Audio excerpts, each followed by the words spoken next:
அன்பு நண்பர்களுக்கு வணக்கம்.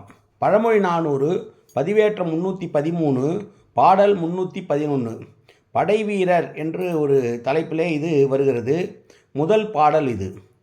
தூக்கி அவர் வெளினும் தாம் வெளினும் வெண் சமத்து தாக்கி எதிர்ப்படுவர் தக்கவர் அஃது அன்றி காப்பின் அகத்து இருந்து காய்வார் மிக உரைத்தல் யாப்பினுள் அட்டிய நீர்.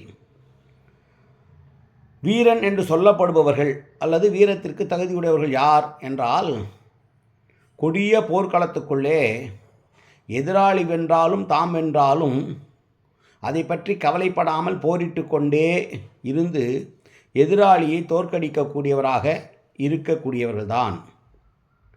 அப்படி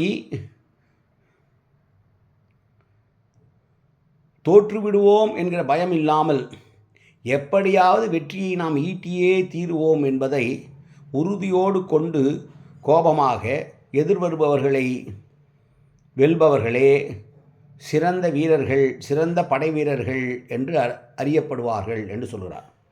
வீரர் எனப்படுபவர்கள் மனத்தின்மையையும் பிறவற்றையும் பெற்று வெற்றியை எதிர்நோக்குபவரே யாவர் என்று சொல்கிறார். படைவீரனுக்குரிய தகுதி வெல்வோமோ தோற்போமோ போரிட வேண்டும். அப்படி போரிடுகிற போது தோல்வியை தழுவாமல் வெற்றி அடைய வேண்டும் என்று முயற்சியோடு போரிடுபவன் வெற்றியை காண்பான். அவனே சிறந்த படைவீரனாக இருப்பான் என்று சொன்ன பாடல் இந்த பாடல். மீண்டும் பாடலை பார்ப்போம். தூக்கி அவர் வெளினும் தாம் வெளினும் வெண் சமத்து தாக்கி எதிர்ப்படுவர் தக்கவர் அஃது அன்றி காப்பின் அகத்திருந்து காய்வார் மிக உரைத்தல் யாப்பினுள் அட்டிய நீர்.